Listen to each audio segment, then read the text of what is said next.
O Daniel, ele é economista, ele tem 2 MBAs pela UERJ e pela FGV. Ele tem uma super experiência em transações em M&A. Dentro da trajetória dele, ele já passou pela Petrobras, ele foi Lead Advisor de M&A na Ernst Young, operou em super transações da casa dos bilhões, aí, como, por exemplo, a aquisição da Suzano pela Petrobras, que foi uma aquisição de cerca de 2,7 bi. Hoje o Daniel é sócio fundador da Elite Capital, que é uma assessoria em M&A especializada em finanças, estratégia e transações corporativas. Então a gente está super feliz mesmo de ter o Daniel aqui conosco e apresentá-lo hoje para falar. E ele vai nos ensinar um pouquinho sobre valuation, que a gente sabe que é um tema bem desafiador, mas um tema que sempre desperta bastante interesse, né, em todas as partes, tanto na parte que quer investir, na parte que, enfim, tem uma empresa e pretende fazer uma captação ou pretende fazer uma venda. Sem mais delongas, então, vou passar a palavra para o Daniel. Ele vai fazer uma explicação inicial e aí, à medida que a gente for avançando, eu quero que vocês fiquem bem à vontade, como sempre. Aí tem aquela pressão da Carolina também para fazer as pessoas perguntarem. Mas a ideia é a gente ir fazendo uma conversa aqui, o que for surgindo de dúvida, eu já fiz algumas perguntinhas também. A gente vai questionando o Daniel, tá?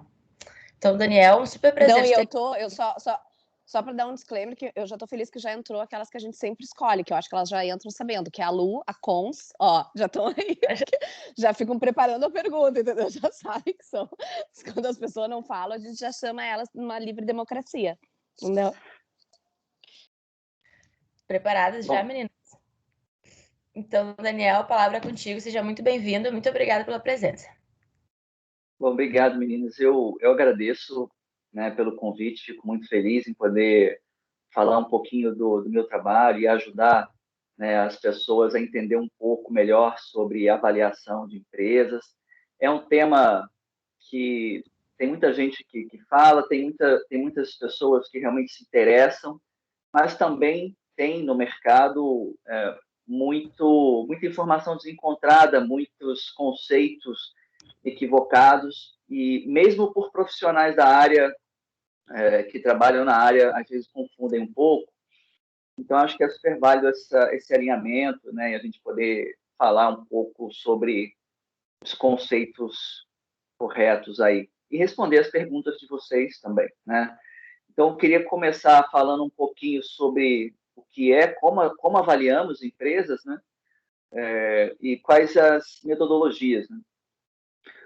O valuation, na realidade, ele é uma forma de você precificar um ativo de capital, né? A gente usa para avaliar as empresas através de um fluxo de caixa descontado. Essa é a maneira mais bem aceita, né? É a forma mais aceita pelo mercado, mais bem aceita. Pressupõe aí uma projeção dos resultados da empresa para os próximos 5, 10 anos, mais a perpetuidade. Então, a empresa, a gente pode dizer que a empresa vale o que ela é capaz de gerar de fluxo de caixa em excesso à sua necessidade, né, de capital ao longo do tempo. Ou poderia colocar ainda quanto que os sócios vão colocar no bolso no final de cada ano daqui para frente, né? E a gente traz esses valores ao longo do tempo, a gente traz isso a valor presente usando uma taxa, né, para descontar isso. Afinal de contas, R$ 1 milhão daqui a um ano vale menos do que R$ 1 milhão na minha conta hoje, né? E essa taxa, ela tem que refletir ela tem que refletir, né, essa taxa, o risco desse fluxo de caixa que foi projetado. E aí está um dos principais desafios de um exercício desse, né? Porque o futuro ele é incerto, né? E a gente passando hoje por essa situação de COVID, isso fica bastante evidente, né? A gente às vezes faz planos, né? A gente projeta, imagina que daqui a um ano, daqui a 5 anos, certas coisas vão acontecer, mas existe um nível de incerteza que é inerente a qualquer planejamento, a qualquer projeção.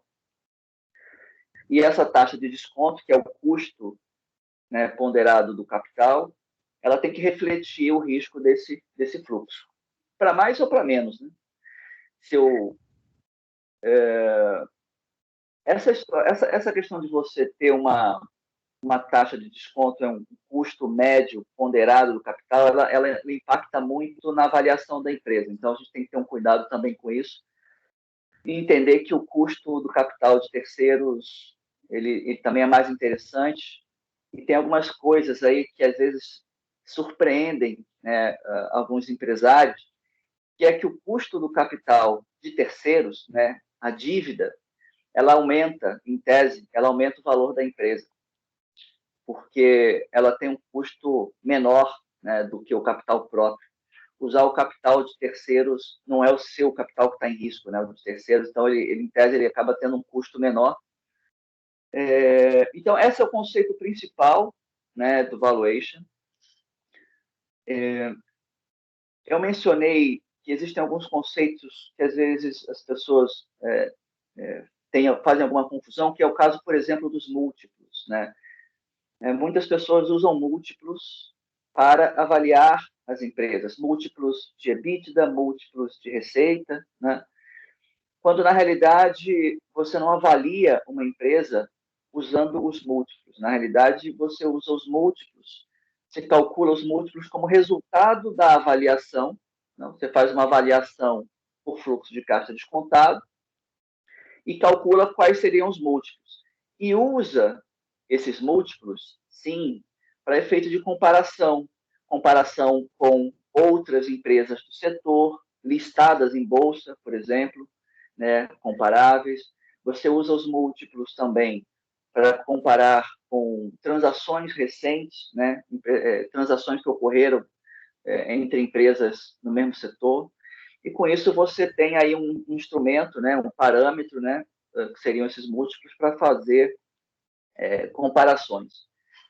Então, nós temos avaliação por fluxo de caixa descontado, temos avaliação depois usando os múltiplos para comparar, né, a avaliação que foi feita dessa empresa com as outras, e nós temos também a possibilidade de usar aí o valor contábil. Eu não vou entrar muito no detalhe da parte mais técnica aqui, eu acho que não é o caso, é mais para a gente ter uma ideia de como fazer as avaliações mesmo. E principalmente no contábil, né? O contábil ele são situações mais específicas e sempre que é preciso fazer uma avaliação através do valor contábil, a gente sempre chama um parceiro, né, uma empresa parceira nossa, para fazer esse tipo de laudo contábil. Mas geralmente o valuation, né, por fluxo de caixa, ele te evidencia o valor econômico da empresa. E o valor econômico, geralmente, né, é a capacidade que você tem, né, a empresa tem de gerar resultado com os ativos que ela tem. Enquanto que, na contabilidade, você tem o valor, basicamente, dos ativos. Ou a preço de custo, né, quando foram adquiridos, ou a valor de mercado, quando você faz uma atualização dos ativos a valor de mercado, basicamente é isso.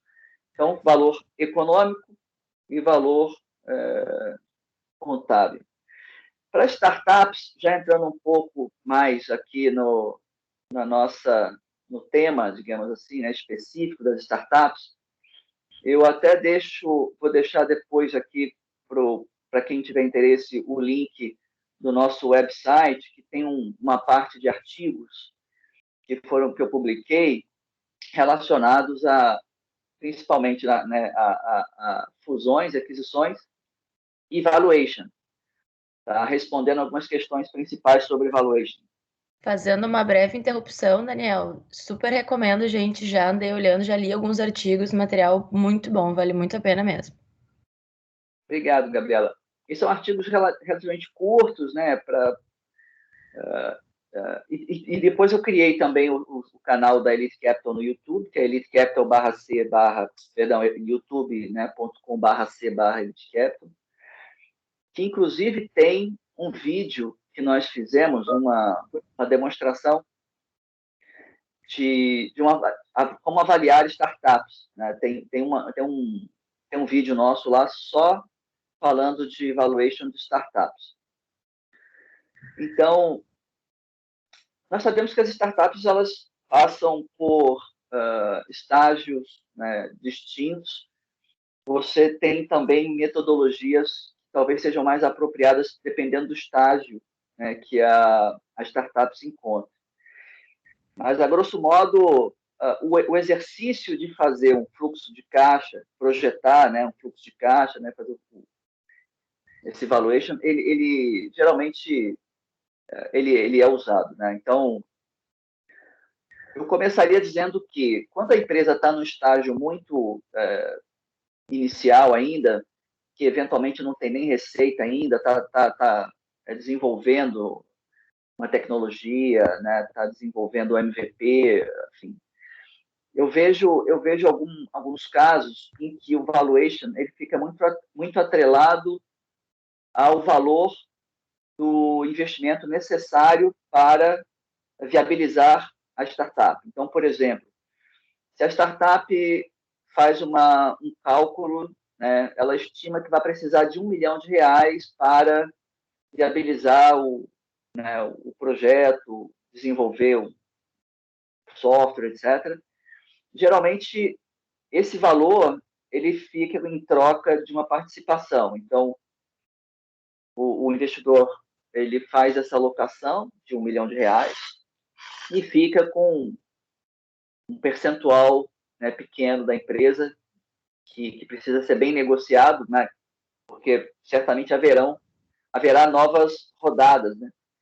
Então você precisa guardar um pouco de capital social para as próximas rodadas, para não ficar sem participação para as próximas rodadas. Mas essa geralmente é uma das formas, né? Depois a gente, no bate-papo com mais calma, pode até verificar como é que o escritório tem tratado algumas questões mais específicas, mas essa é uma forma de fazer, né? Uma outra maneira é você tentar trabalhar com as projeções que ambas as partes, né, você constrói conjuntamente, tanto a startup quanto o investidor, construir conjuntamente uma visão em que ambos acreditem, né, que possa se materializar.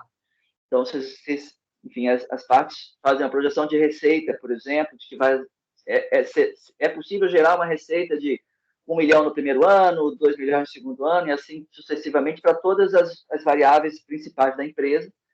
Construindo isso juntos, você tem um fluxo de caixa descontado em que ambas as partes compartilham, né, daquela visão. E aí é fluxo de caixa descontado, mas onde ambas as partes constroem, né, conjuntamente. Isso geralmente é mais aplicado, é bem aplicado quando você tem uma startup que já está gerando receita, as coisas já estão acontecendo e precisa geralmente de investimentos para atrair novos clientes, para continuar desenvolvendo novas funcionalidades, novos produtos, né? Ou, enfim. Você tem Daniel, vou só aproveitar teu gancho aqui, mas eu acho assim, ó, que hoje a gente trabalha, a gente tem um núcleo bem forte, né, de startup, e a gente recebe muito questionamento, porque eu acho que o desafio maior nesse ambiente de inovação e startups muitas não estão ainda no momento operacional validado, né? Estão fazendo a validação do modelo de negócio, estão precisando, por exemplo, de um investimento anjo. Uma das possibilidades aí a gente tem aceleradoras ou family friends que vão ali investir, e acho que a principal insegurança do empreendedor nesse momento, que ele ainda não consegue ter métricas, ele ainda não consegue ter número de usuários, ele não consegue ter maior indicadores, né, que consigam auxiliar a entender esse valuation, até a debater, até a conseguir argumentar com o investidor, puxa, acaba sendo quase um momento de futurologia, né, do tipo assim, eu preciso de R$100 mil, o investidor ali, o meu amigo tem R$100 mil, o investidor anjo, e ele quer 10%, tá bem, mas ele fez esse cálculo da onde? Eu fiz esse cálculo da onde? Eu aceito, não aceito?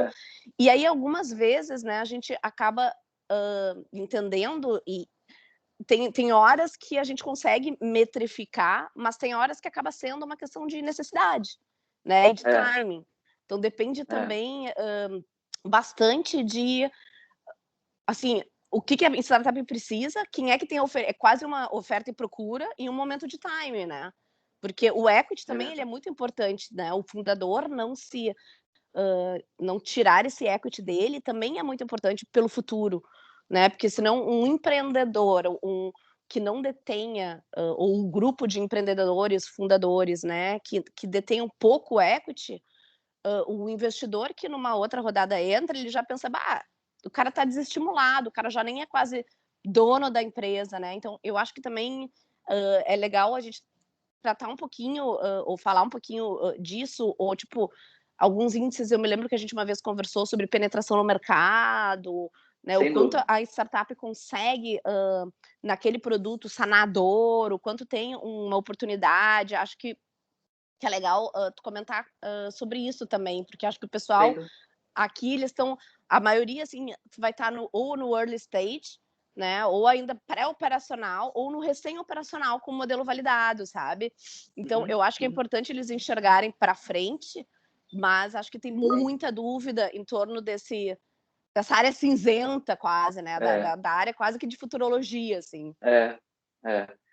É bem como você colocou, né? Assim, a incerteza ela é inerente, né, nesse processo de projeções, e a gente tem que buscar, a gente tem que se cercar do máximo de parâmetros e premissas, né, possível para poder ter algum critério, né, assim, mais concreto. Eu diria o seguinte: quando você tem só um minuto. Quando você tem uma empresa no estágio muito inicial, ou mesmo já começando a operar, às vezes você tem um pouco mais de dificuldade mesmo, né? De conseguir ter esses critérios, esses parâmetros e fundamentar melhor uma projeção. É por isso que você acaba caindo na situação onde eu comentei que você pode só um minutinho, por Tentar em favor. conjunto, fica tranquilo, fica Só tranquilo, um que quem minutinho, sabe por faz ao favor. vivo. Vai lá, acontece.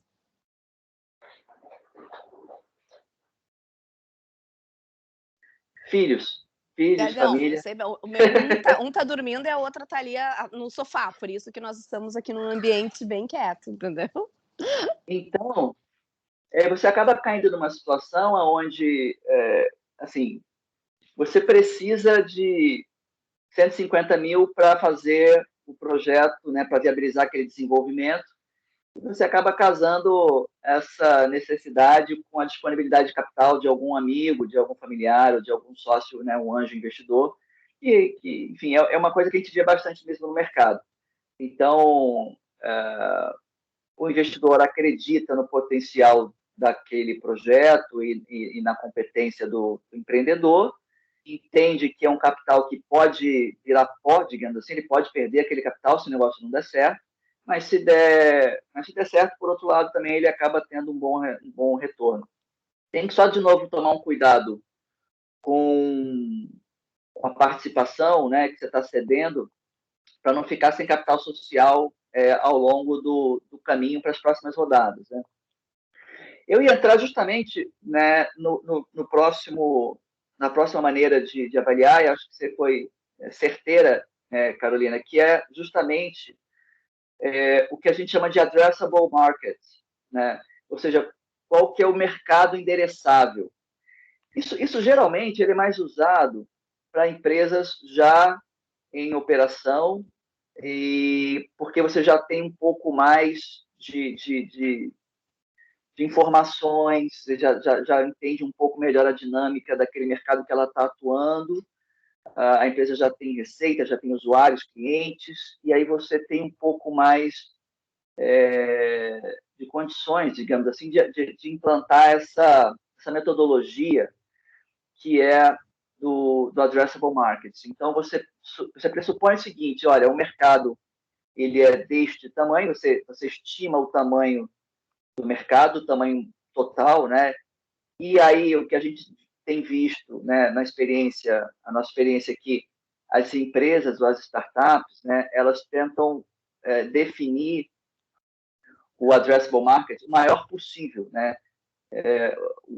Para você ter um mercado muito grande e você assume, né, uma das premissas é que a empresa vai conseguir se apropriar de uma fatia daquele mercado, né, ao longo do tempo. Então, olha, o mercado é de $1 trilhão, quanto maior, melhor, e a gente está assumindo aqui que a gente vai conseguir 0,5% desse mercado no primeiro ano, vamos atingir 1% no segundo ano, e assim sucessivamente. Isso dá um valuation astronômico, tá, Carolina? Fica um valuation gigante. E também não deixa de ser um fluxo de caixa descontado, né? Porque a participação do mercado, ela vai te dar o tamanho da receita que você vai ter. Mas aí depois você vem fazendo qual que é a estrutura que você precisa ter para poder atender aquela demanda, quais os custos, despesas envolvidos, né? E você vem trabalhando ali as métricas até encontrar o fluxo de caixa projetado. Mas, de novo, também tem o seu grau de subjetividade, porque você assumir que você vai conseguir 1% daquele mercado, 2%, percentual que for, né? Tem também um grau aí de subjetividade. Mas, geralmente, para usar essa metodologia, né, geralmente a empresa ela já está num momento um pouco mais madura, né, já está um pouco mais avançada. No final do dia, assim, a gente acaba caindo no fluxo de caixa descontado, porque o investidor, o que ele está comprando, né, no final do dia, ele está comprando é fluxo de caixa. Quando você compra uma ação no mercado de capitais, quando você compra um título de renda fixa, ou quando você compra uma participação numa empresa, em última análise, você está comprando o fluxo de caixa, né? Porque você está comprando a empresa pela capacidade que ela tem hoje, está precificado, e você espera que ela, né, vá gerar dividendos, ou que ela vá ter uma apreciação, ela vai se valorizar ao longo do tempo. Então, você faz a conta do retorno do investimento que você vai ter, né? De uma forma ou de outra. Mas essas são as principais maneiras de avaliar uma empresa. E você acaba, de novo, sempre que o exercício, né, de projeção, por maior que seja o grau de incerteza, você não tem muito como fugir, né? Você tenta ser mais conservador, senta as duas partes na mesa e tenta construir uma visão, né, conjunta, mas no final do dia não tem muito para onde fugir, não. Dentro do possível é tentar fundamentar bem essa visão. E existem formas de você ir cobrindo ali essa diferença de percepção de valor das partes, por exemplo, né? Então, se o empreendedor acredita que a empresa dele vai conseguir gerar um resultado melhor ou maior do que o investidor está imaginando, existem formas de você fechar ou convergir, né? Fazer uma convergência aí. E Daniel, foi uma das perguntas que a Gabriela colocou aqui. Isso, exato. Eu trouxe algumas questões, né? Deixa eu te começar assim da forma mais ampla e já puxando o gancho da Carol, porque a gente trabalhando com M&A, a gente sempre vai se deparar com a questão do preço, né? O valuation invariavelmente vai ser diferente para quem vende e para quem compra, porque assim também tem uma questão que, como tem uma parte que é subjetiva, a gente entra com questões até emocionais ali de quem está vendendo, muitas vezes, né? Isso não tem como a gente se desvencilhar. Como a gente trabalha muito com startup, isso ainda é mais volátil, porque, bem como a Carol falou, às vezes não tem nenhuma operação, então as coisas se confundem um pouco, né? E às vezes as visões a gente enfrenta um certo problema, porque as visões de investidor, de comprador, elas divergem da visão do vendedor, enfim, do dono da empresa. Como é que, assim... E a gente, só para complementar, Gabi, antes da tua fala, a gente, além de ter essa experiência, né, com esse núcleo que a gente tem, a gente trabalha muito para investidor também. Então, a gente acaba entendendo esse meio campo e tentando amenizar, porque a gente já sabe que o investidor vai ter um outro pensamento, ele vai puxar para um outro lado, então a gente também tenta, já antes da conversa, alinhar um pouco essa expectativa, né? Porque vender sonho é padaria, né? A gente precisa aqui trabalhar um pouquinho com esse alinhamento.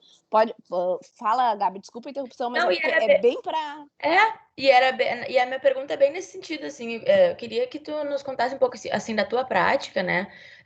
Como é que é para conciliar um pouco essas duas visões? Porque às vezes isso é deal breaker, né? Assim, não, às vezes não tem como ajustar, mas como é que a gente faz, assim, para tentar chegar num ponto comum? É uma ótima pergunta e realmente é um deal breaker, né? Costuma ser o ponto central aí das discussões, né? Uma vez que você tenha um modelo de negócios já validado, que o investidor acha interessante, né? Tem interesse. Então, existem algumas formas de fazer essa ponte, né? Olha, estou aqui pensando como responder, mas eu lembro que eu já tive algumas situações, principalmente no mercado, coisa de 2, 3 anos atrás, né? 2, 3 anos atrás, o mercado no Brasil ele amadureceu bastante de lá para cá, no meu ponto de vista, né? Imagino que vocês tenham aí uma percepção também. Então, tanto os empresários, né?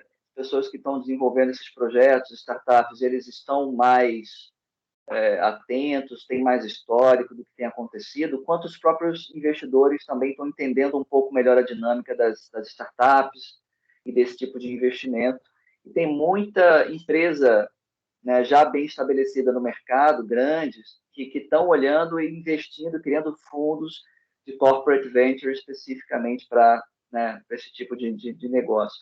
Então, cerca de 2, 3 anos atrás, era muito comum ainda o investidor avaliar as startups meio que como se fossem uma commodity, né? Como se elas fossem todas iguais. Olha, investimento em startup é R$ 150 mil por 15, 20% da empresa e é isso. Então, eles tratavam, não quero generalizar naturalmente, né?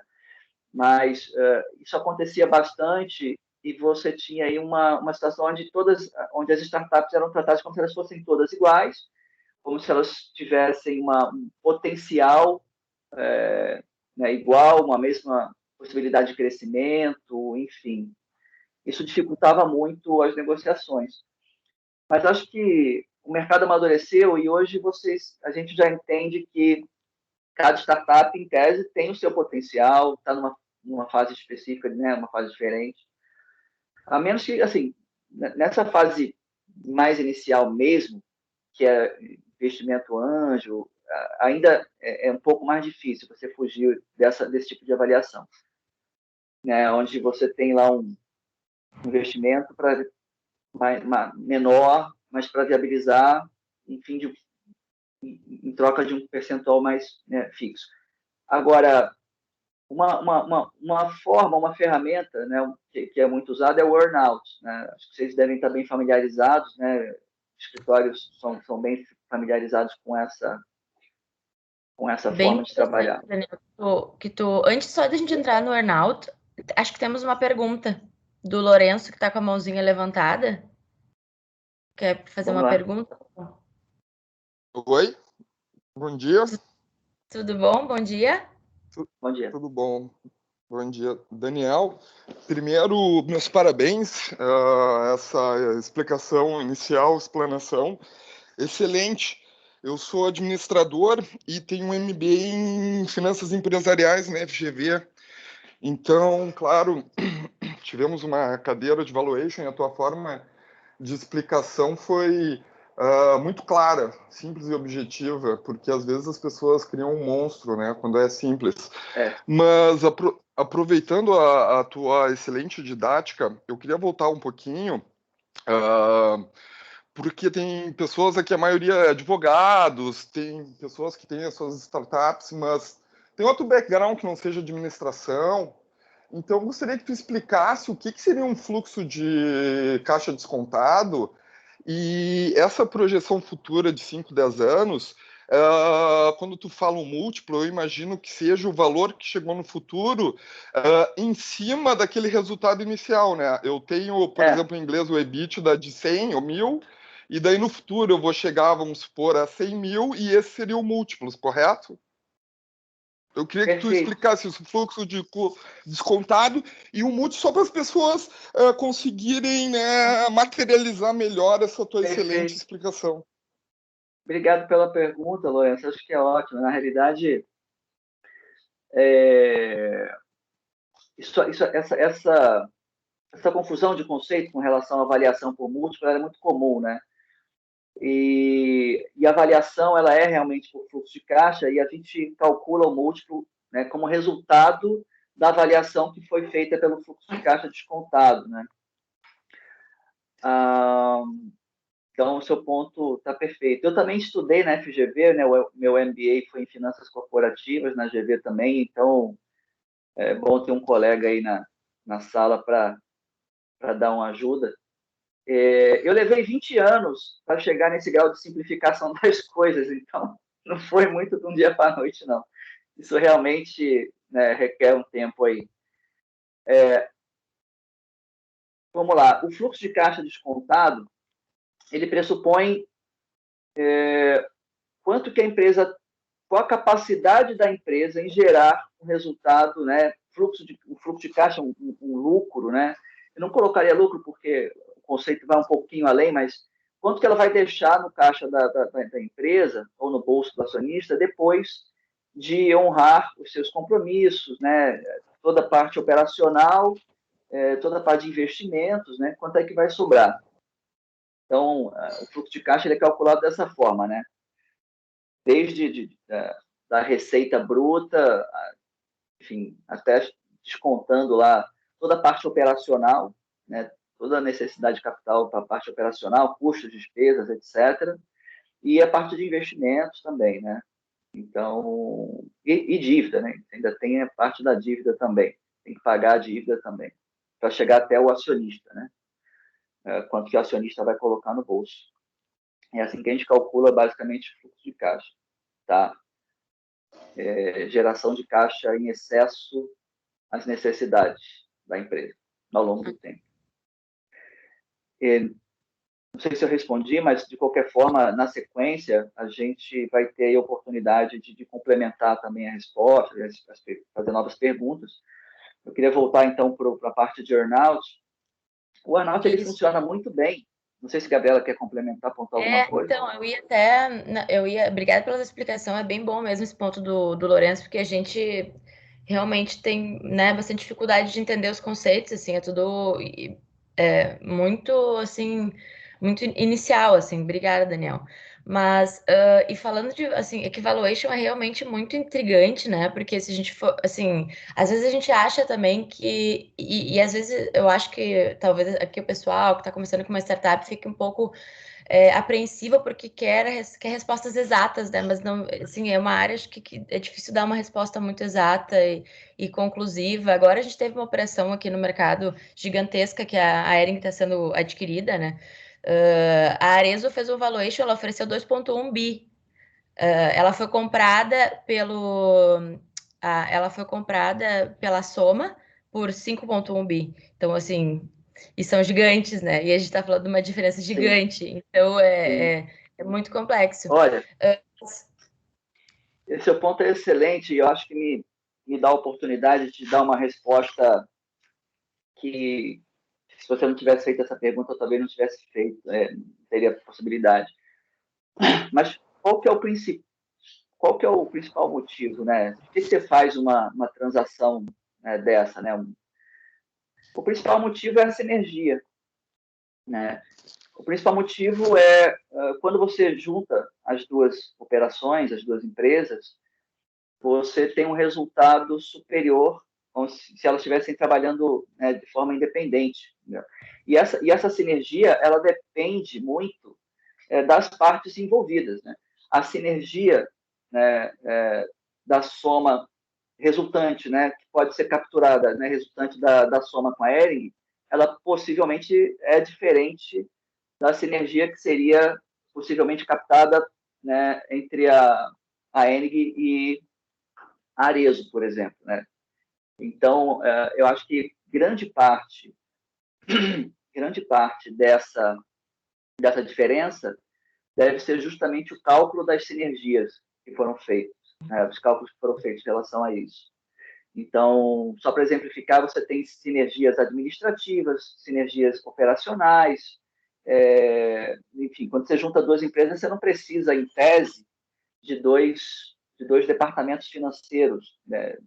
Enfim, depende muito do caso, claro, mas essas pessoas elas podem ser realocadas ou, infelizmente, algumas eventualmente podem ser dispensadas, mas a gente está vendo um movimento, né, natural ao longo do tempo, dos últimos anos, onde a tendência é que as empresas elas sejam muito mais a composição valor está muito mais nas pessoas, na equipe, do que nos ativos em si, né?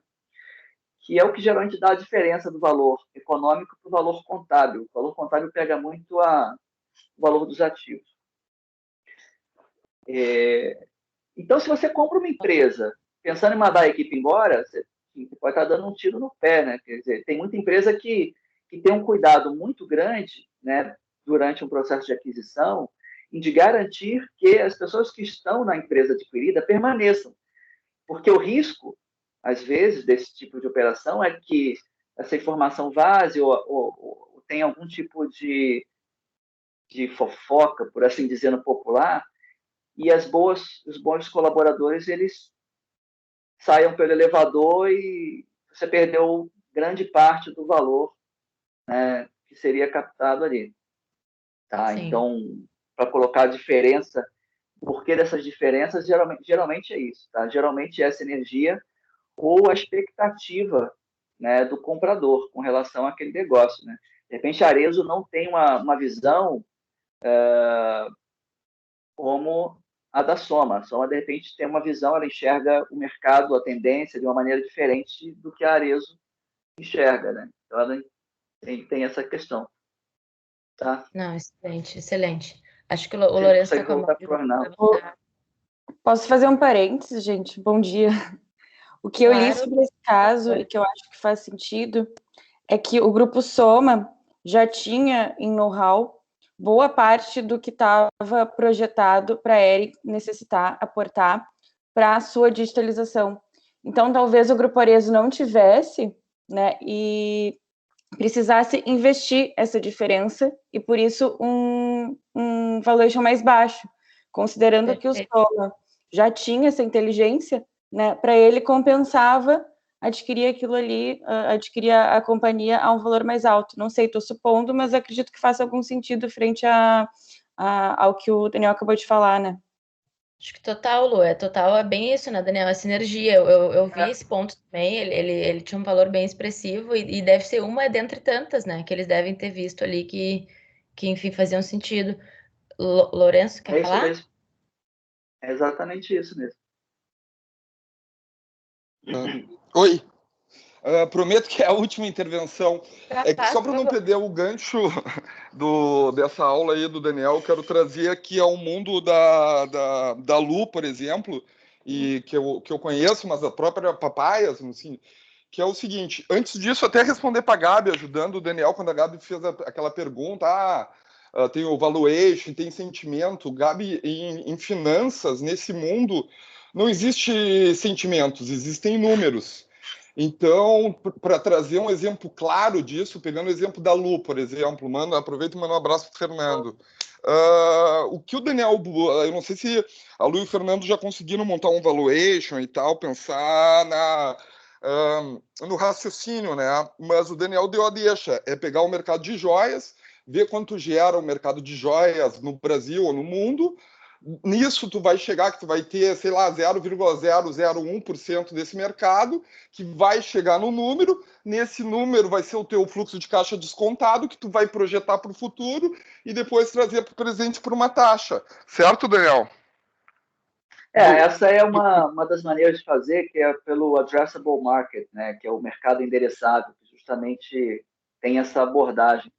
Esse geralmente ele é mais usado quando você tem algumas características, ou seja, quando você tem uma empresa que já está um pouco mais avançada, já está operando, já tem receita, já tem cliente, tudo. Geralmente ele é mais aplicado porque você tem mais condições de estimar essa participação, essa penetração no mercado.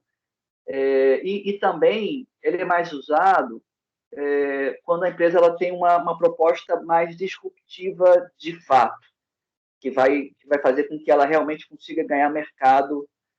É um método que é muito usado, sem dúvida, é super válido.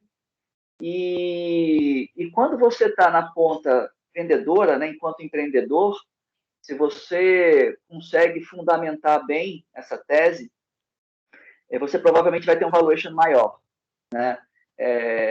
Essa abordagem geralmente leva a uma avaliação maior, tá?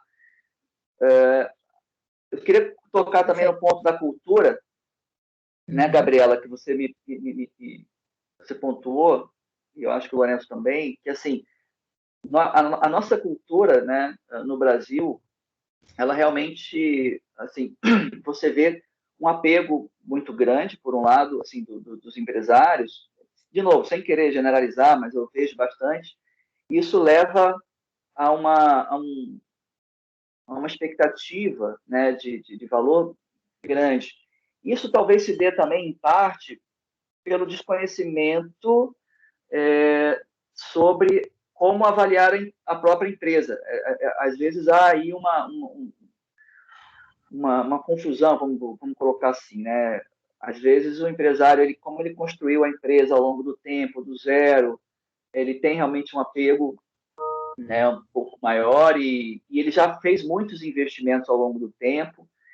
Então ele tem uma maneira às vezes de precificar muito com base no investimento que ele fez e não com relação à expectativa de geração futura, né, de resultado. Isso às vezes gera realmente um descasamento de expectativas, né? Geralmente quem está vendendo tem uma expectativa muito mais assim otimista com relação ao futuro, né? Como a empresa vai se comportar, e o investidor, o comprador, pelo outro lado, né? Tem a tendência a ser um pouco mais comedido, um pouco mais moderado, um pouco mais conservador em relação ao futuro da empresa. E é isso que a gente precisa conciliar, né, essa visão para poder atingir aí um acordo entre as partes. E aí a gente entra na questão, de novo, do earnout, né, que vai ajudar. É claro que, assim, e aí puxando de novo um pouco da pergunta do Lourenço, o investidor ele tende realmente a ser muito mais racional, né? Principalmente investidor profissional, claro, né? Não estou dizendo, né, investidores que são um pouco mais, que não são profissionais. Né?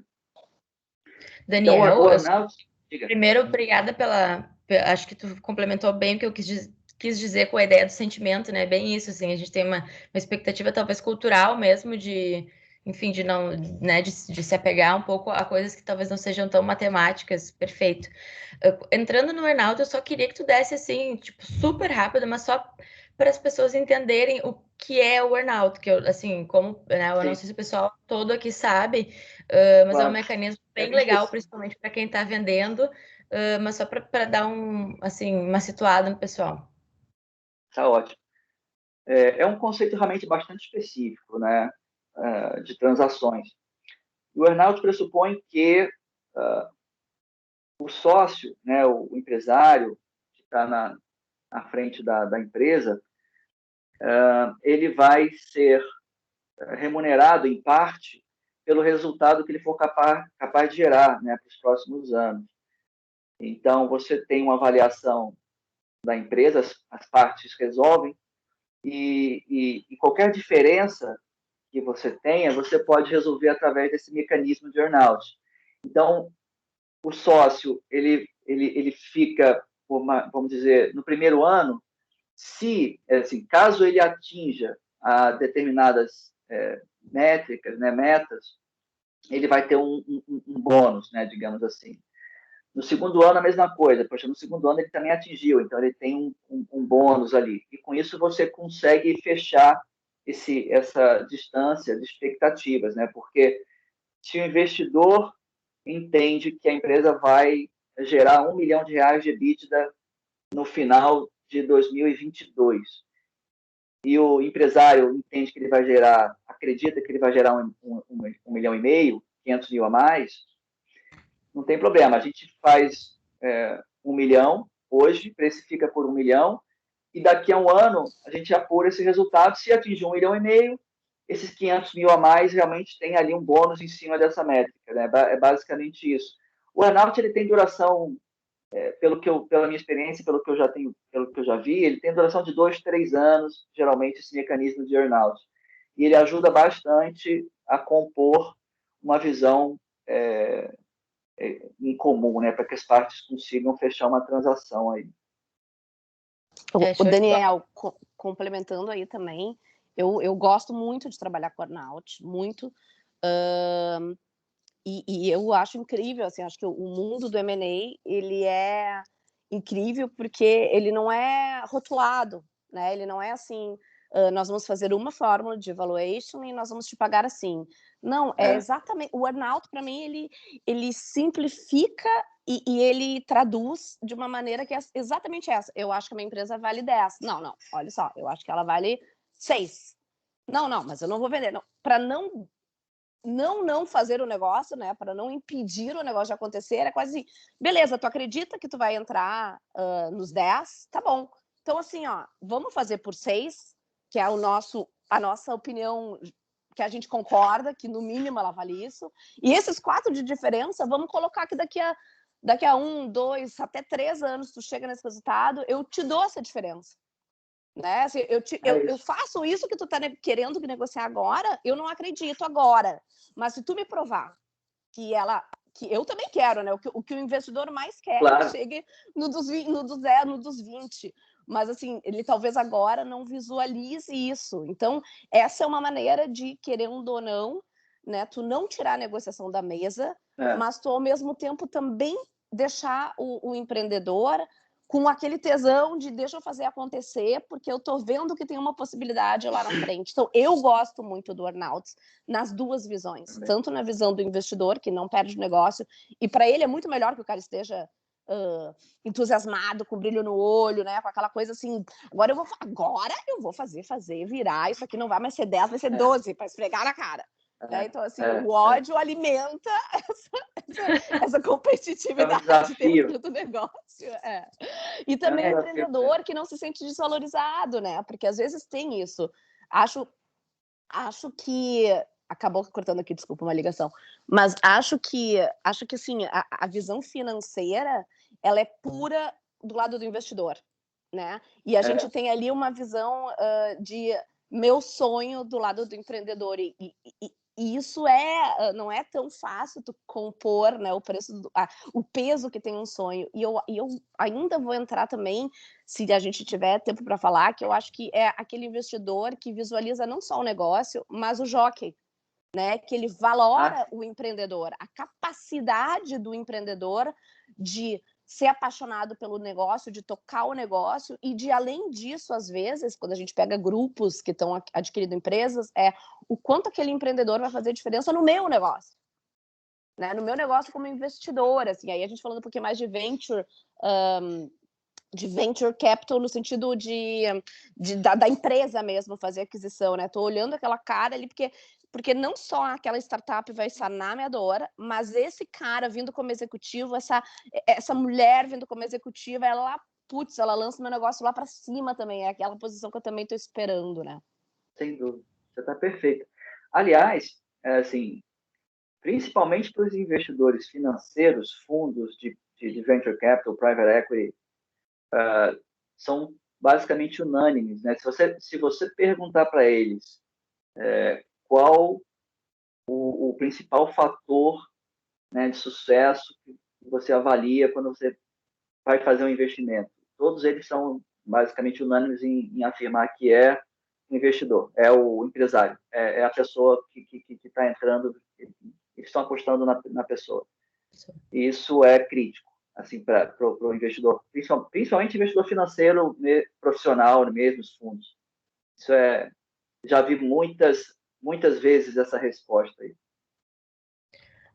Show. E vai bem ao encontro do que tu tinha comentado antes, né, Daniel?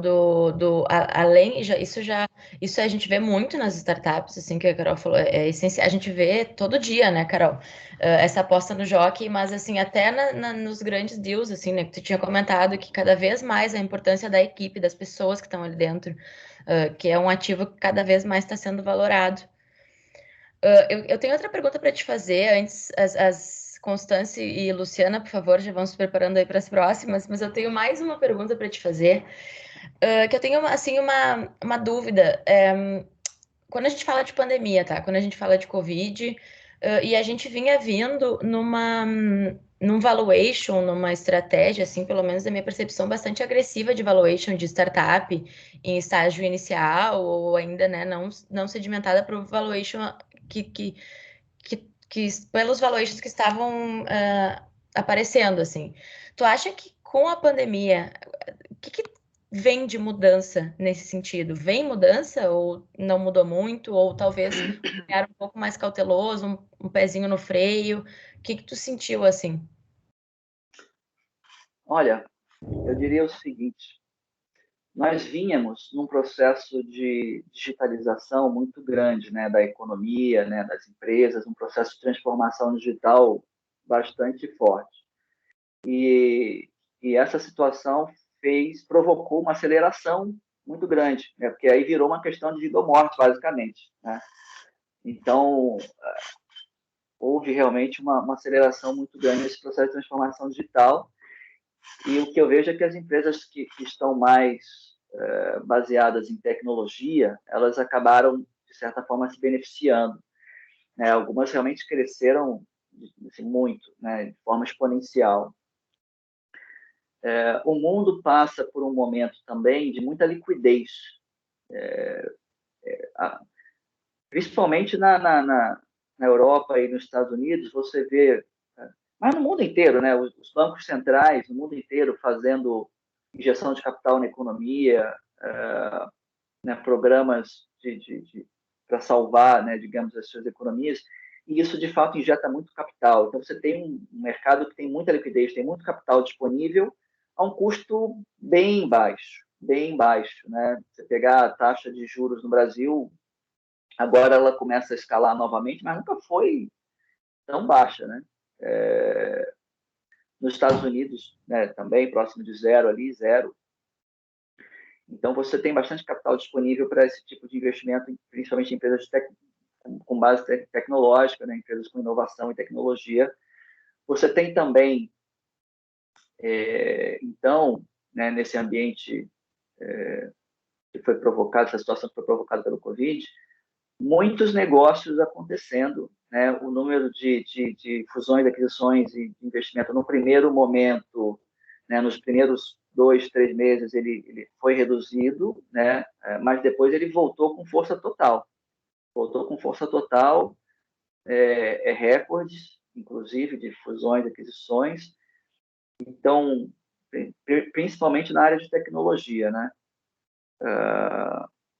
É o que a gente tem visto. E essa me parece uma tendência muito forte, né? É isso. Estou tentando lembrar algum outro ponto para complementar, mas... Não, perfeito. Né? A gente tem visto, a gente tem acompanhado muito isso, né? Os números subindo muito, assim, de operações, muito dinheiro no mercado. Até te pergunto aí, antes, depois puxo o gancho para a Carol, acho que ela também tem alguma pergunta, mas bem especulativa, assim, de experiência tua de mercado. Tu acha que pode dar alguma problemática ali na frente de muito dinheiro ofertado, muito deal acontecendo, que agora a gente está vendo um pouco de retração, né? Alguns IPOs que estavam saindo estão voltando, o pessoal tá dando uma repensada. O que tu acha do cenário, assim, mais a médio e longo prazo? Olha, Gabriela, eu como economista, eu geralmente sou bastante otimista, tá? Geralmente eu sou bastante otimista de uma maneira geral. isso é bem positivo e tudo, mas com todas essas medidas que têm sido adotadas no mundo inteiro, eu tenho um certo receio, porque, na realidade, você está exterminando milhões de empresas, milhões de empregos, as condições socioeconômicas se deteriorando muito mundo afora. Você pega aqui no Brasil mesmo, né? A quantidade de pessoas que estão numa situação crítica, difícil, é muito grande. Então, por esse lado, é bastante preocupante, né? Enfim, fechou a empresa, a pessoa perde emprego, não perde a renda, aumenta o endividamento, a pessoa acaba sendo escravizada pela dívida, e eu acho que não seria exagero meu fazer esse tipo de afirmação. Então, você tem população endividada, você tem governo endividado, também por conta, né, de auxílios emergenciais e tudo, que por mais que a gente pense que pode ser um valor baixo, de fato é um valor baixo, é mais para a pessoa realmente poder se alimentar, né, o que é triste. Mas, por outro lado, assim, você levou 500 anos para chegar numa relação de dívida PIB da ordem de 70%, e em um ano você avançou 30%. É uma situação bastante difícil, né? Então, você tem população e governo endividados. Eu não quero deixar ninguém muito preocupado, não, apesar de, enfim, de estar falando essas coisas ruins, né? Mas esse é um lado que preocupa, e talvez até por isso você tem alguns IPOs pisando um pouco no freio, porque talvez a expectativa com relação aos próximos anos, ao curto prazo, preocupe um pouco essas empresas, e isso possa ser refletido na Bolsa, né? Porque a Bolsa está no momento de, enfim, 120 mil pontos na Bolsa de Valores aqui no Brasil, nos Estados Unidos também, porque, de novo, você tem os juros muito baixos,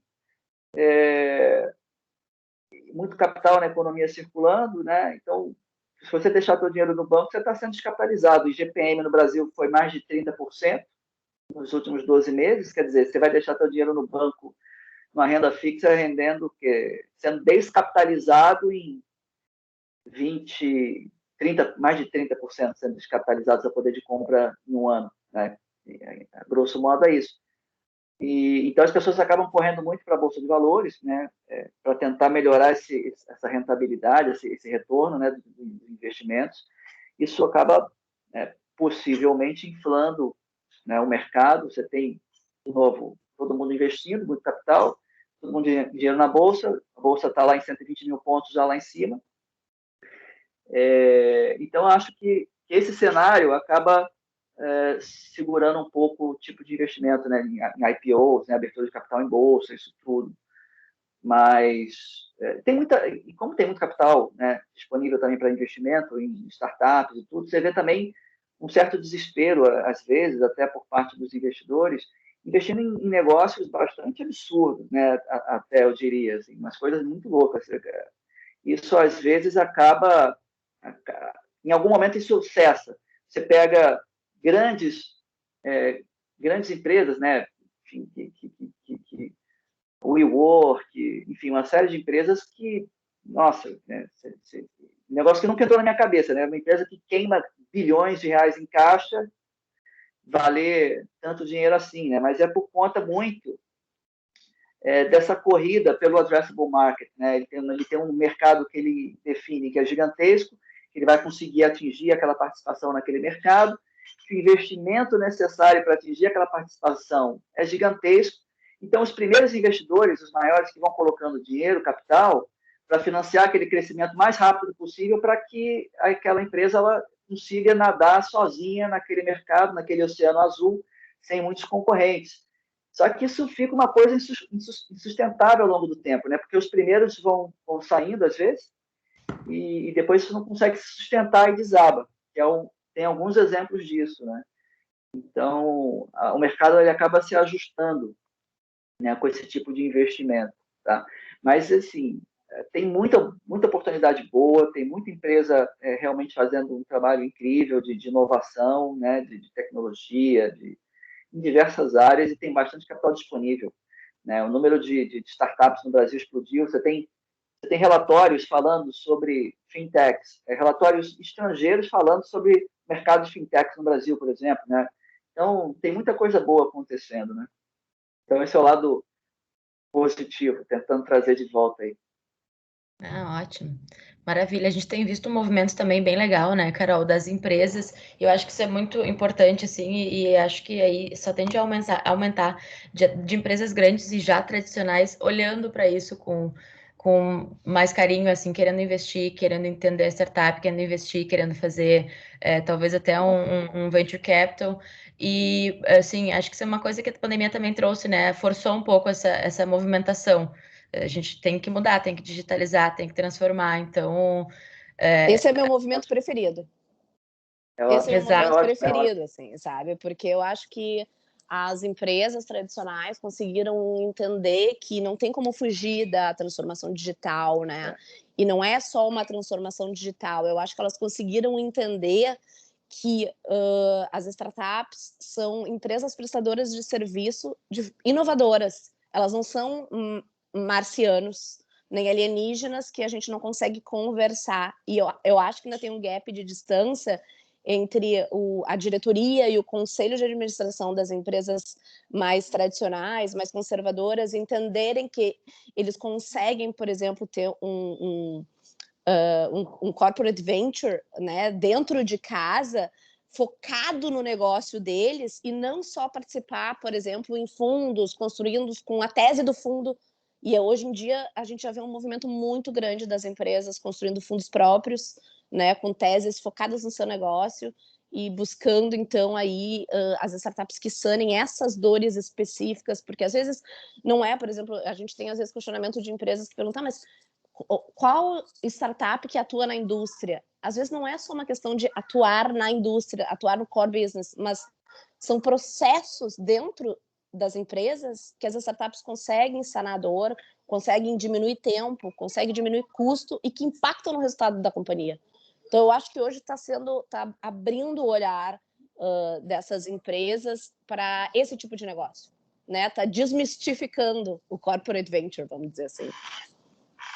Muito bom.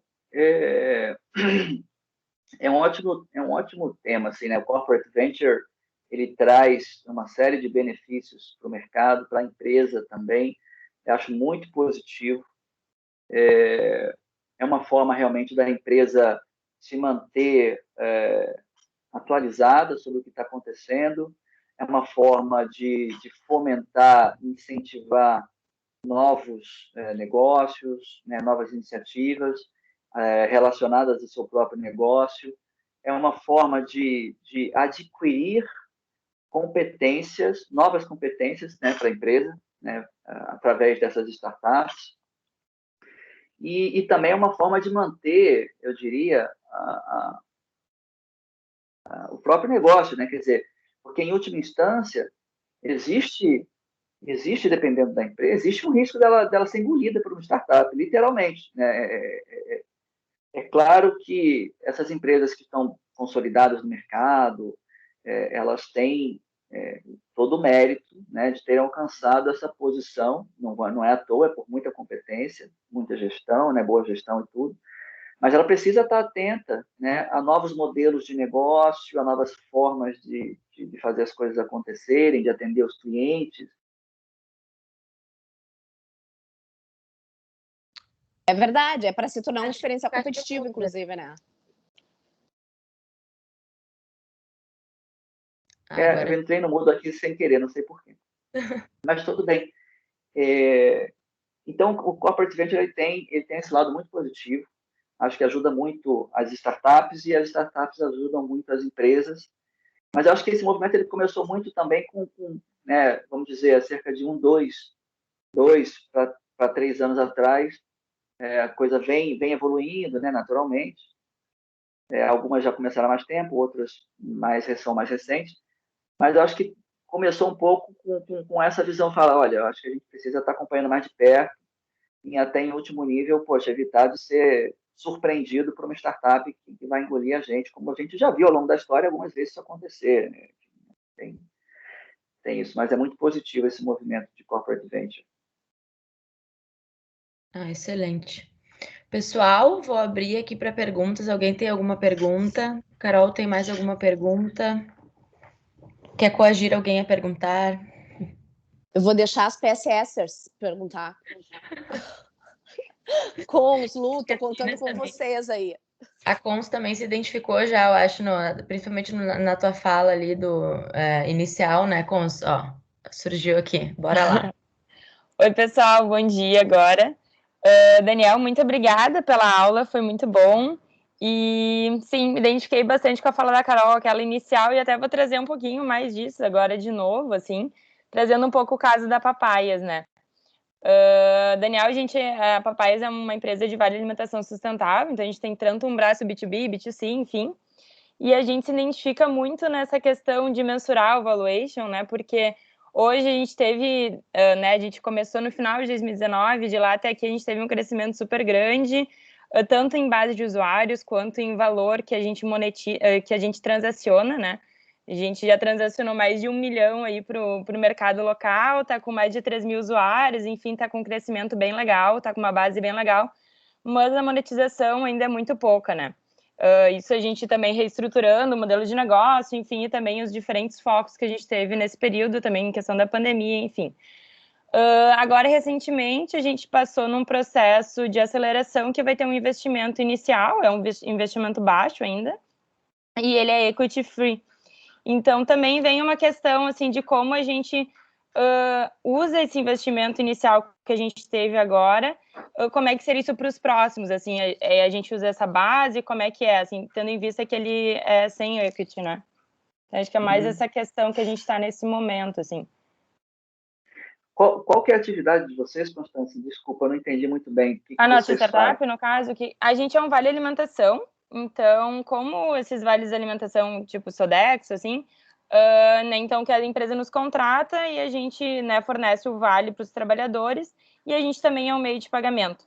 Então, para as pessoas utilizarem toda uma rede sustentável. Então, o nosso grande foco e nosso grande objetivo é fomentar e fortalecer a economia local, agricultura familiar, enfim. Então, a gente trabalha muito com esse braço e traz produtos financeiros para esse mercado, né? Então, o primeiro produto que a gente fez foi o Vale Alimentação e o segundo foi o meio de pagamento. A gente opera por um aplicativo. Excelente, só parabéns. Obrigada. Essa informação, elas são meio... O principal, hoje elas estão... Por exemplo, eu só vou na feira com a Papaias. Os produtores das feiras orgânicas, eles, em vez de ter dinheiro, às vezes a gente vai na feira aqui e elas aceitam no cartão de crédito, como tu vai lá e troca por um dinheiro banco imobiliário, né? Tu vai lá na caixinha, paga R$50 e eles te entregam um papel ali dizendo vale R$50.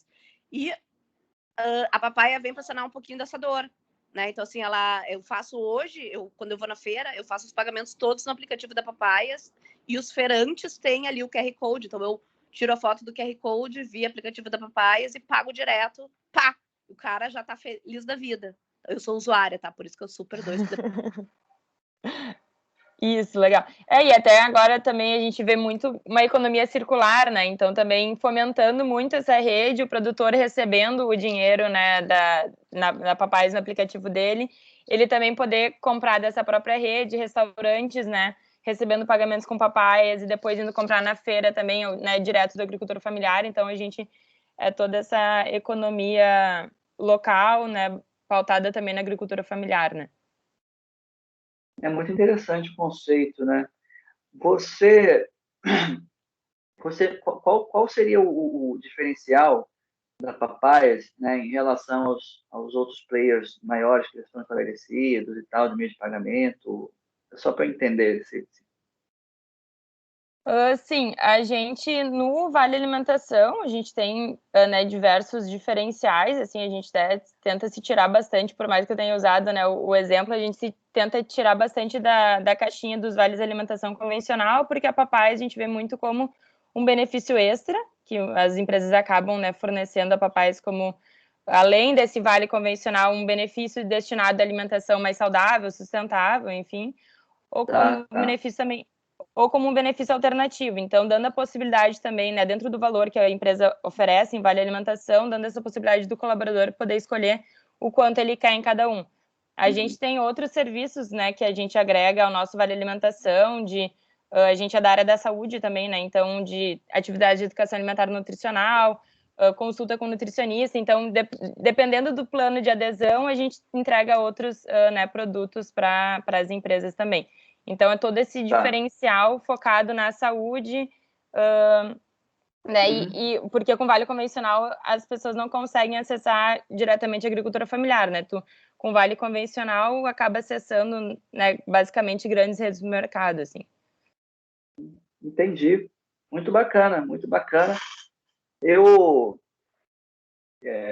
A minha percepção é de que, como a gente tem muitas empresas, muitas fintechs, por exemplo, no Brasil, fazendo meio de pagamento e tudo, eu acho que você focar realmente no nicho, mas um nicho que seja, ao mesmo tempo, grande o suficiente para a empresa, né, poder crescer, me parece ser realmente o melhor caminho. Assim, eu entendo, pelo que você está me dizendo, que vocês estão num caminho muito interessante, né?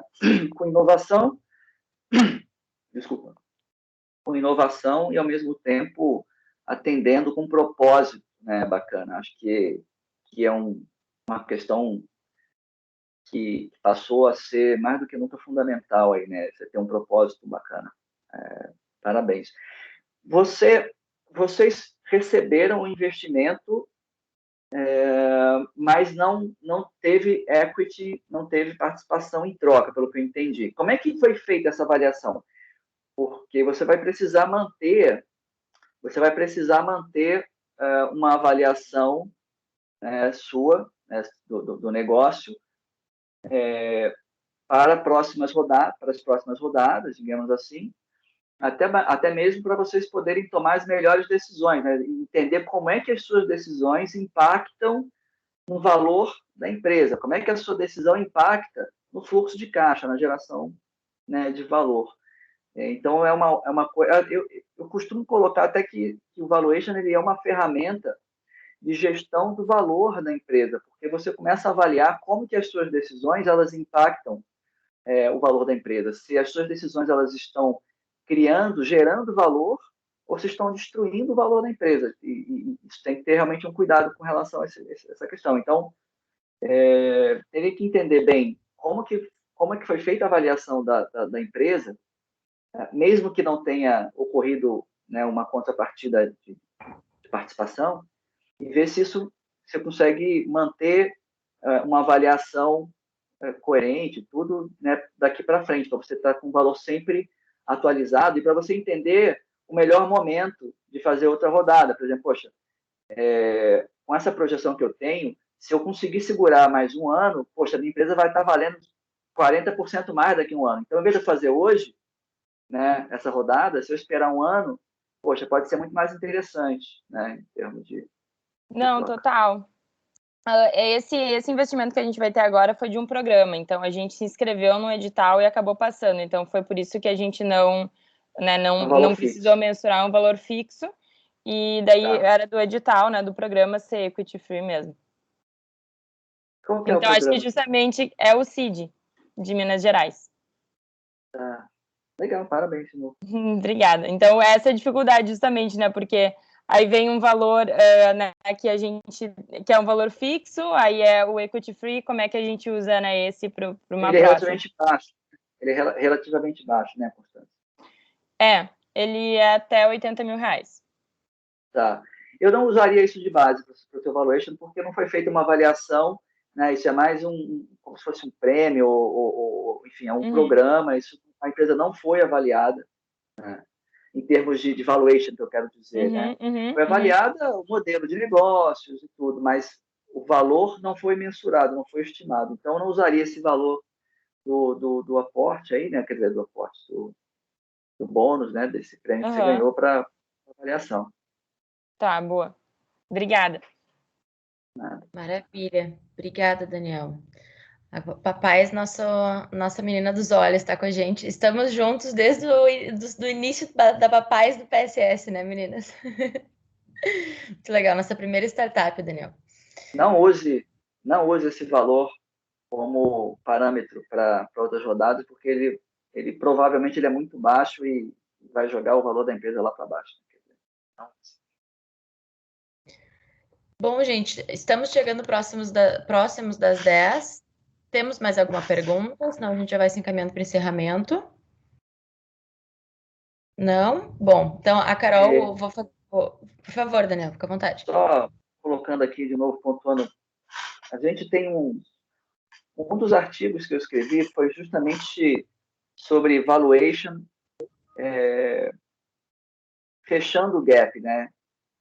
Então, está lá no site, fica à disposição também para quem quiser bater um papo depois, conversar, acessar o material no site, acessar o nosso canal no YouTube, inscrevam-se, deixem seu joinha também, se gostarem, e eu fico à disposição. Eu espero que a gente consiga também colaborar futuramente, entender um pouquinho melhor os projetos aí da ESS, enfim, e ver se a gente consegue contribuir aí com vocês mais. Maravilha, Daniel. Foi um super prazer te ter aqui, viu? A gente ficou bem feliz. Acho que era um Talks também que estava todo mundo esperando. Foi muito bom, muito obrigada pela presença. Pessoal, todo mundo que também participou, muito obrigada pela presença. Uma ótima sexta e um bom final de semana. Obrigado a todos. Obrigado, pessoal. Bom final de semana a todos. Cuidem-se.